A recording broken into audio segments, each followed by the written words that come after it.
Smart phone మనిషి జీవితంలో భాగమైపోయింది. Social మీడియాకు ప్రతి ఒక్కరూ అలవాటు పడ్డారు. చిన్నవారి నుంచి పెద్దవారి వరకు వాట్సాప్ వాడుతూనే ఉన్నారు. సమాచారాన్ని సెకండ్లో పంపించడమే కాదు, తమ అభిప్రాయాలను, అప్డేట్స్ను స్టేటస్ రూపంలో నలుగురితో పంచుకుంటున్నారు. కోట్లాది మంది ఉపయోగించే వాట్సాప్ను యూజర్ల అవసరాలకు అనుగుణంగా కొత్త కొత్త ఫీచర్లను అందించడంలో మెటా ఎప్పుడూ ముందుంటుంది. ఎన్నో ఫీచర్లతో ఆకర్షించే మెటా తాజాగా మరొక కొత్త సదుపాయం ద్వారా యూజర్లను ఆకట్టుకోనుంది.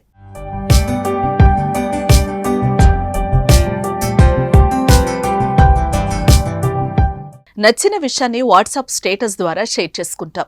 అదే విషయాన్ని వాట్సాప్తో పాటు ఇన్స్టా, ఇటు ఫేస్బుక్లో కూడా పలువురు పోస్ట్ చేస్తూ ఉంటారు. ఇలా చేయడానికి 3 యాప్లు ఓపెన్ చేయాల్సి ఉంటుంది. అయితే ఇకపై అలా అవసరం లేనేలేదు. వాట్సాప్ స్టేటస్ను నేరుగా ఫేస్బుక్, ఇన్స్టాగ్రామ్ స్టోరీలుగా పెట్టి సదుపాయం వచ్చేస్తోంది. వాట్సాప్ స్టేటస్ను ఫేస్బుక్లోను స్టోరీగా పెట్టుకోవాలంటే స్టేటస్ ఎంపికలోనే ఇప్పటికే ఫేస్బుక్ అనే కొత్త ఆప్షన్ను వాట్సాప్ అందిస్తోంది. ఇకపై ఇందులో ఇన్స్టాగ్రామ్ కూడా యాడ్ కానుంది. అంటే ఇకపై వాట్సాప్లో పెట్టే స్టేటస్ను నేరుగా ఫేస్బుక్, ఇన్స్టాగ్రామ్లో కూడా పెట్టేయొచ్చు.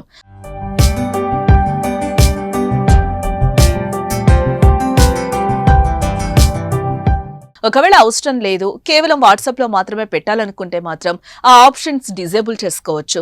అనంతరం అకౌంట్స్ సెంటర్ ఇంటిగ్రేషన్ 3 యాప్ల కోసం ఒకే సైన్ ఇన్ ని తీసుకొస్తుంది.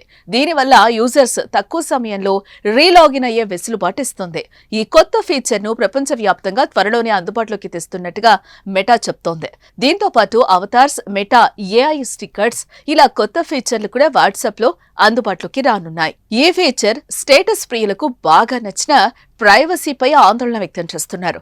మెటా ప్లాట్ఫామ్లను ఇలా వాట్సాప్తో కనెక్ట్ చేస్తే ప్రైవసీ పరిస్థితి ఏంటని ప్రశ్నిస్తున్నారు.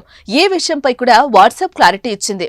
వాట్సాప్ అకౌంట్, మెటా ప్లాట్ఫామ్ల అకౌంట్ను కనెక్ట్ చేసిన వ్యక్తిగత మెసేజ్లు, కాల్స్ ఎండ్ టు ఎన్క్రిప్షన్ ద్వారా సేఫ్గా ఉంటాయని తెలిపింది. వేరే యాప్స్ కూడా ఈ డేటాను చదవలేవని స్పష్టం చేసింది.